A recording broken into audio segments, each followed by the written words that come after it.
তার নাম নেইমার, সে ফিরে আসবেই আর এসে ব্রাজিলকে বিশ্বকাপ জেতাবে, এমনটাই দাবি করেছেন কিংবদন্তি রোনালদিনহো। নেইমারের জাতীয় দলে ফেরার সময়ের ব্যাপার মাত্র বলে মনে করেন তিনি। তাছাড়া ব্রাজিলিয়ান কোচ কার্লো আনচেলত্তির ওপরেও ভরসা রেখেছেন রোনালদিনহো। আরও বিস্তারিত থাকছে প্রতিবেদনে। লাতিন আমেরিকার বিশ্বকাপ বাছাই পর্ব চলছে, কিন্তু ব্রাজিলের সবচেয়ে বড় তারকা নেইমারকে দলে রাখেননি কোচ কার্লো আনচেলত্তি। তিনি জানিয়েছেন, ইচ্ছাকৃতভাবেই নেইমারকে বাইরে রাখা হয়েছে। দলের অন্য খেলোয়াড়দের সুযোগ দেওয়া এবং নেইমারের ফিটনেস ঠিক করতে সময় দেওয়ার জন্যই এই সিদ্ধান্ত নেওয়া হয়েছে।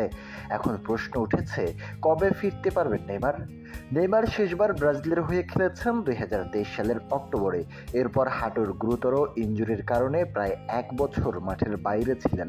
2025 সালে আবার ডাক পেলেও ফিটনেস সমস্যার কারণে মাঠে নামা হয়নি।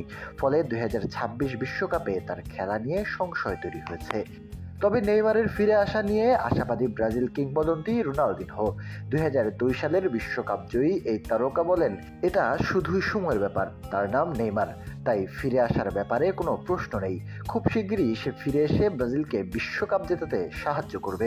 যদিও রোনালদিনহো নেইমারের পক্ষে মত দিয়েছেন, তবে তিনি আনচেলত্তির সিদ্ধান্তেরও বিরোধিতা করেননি।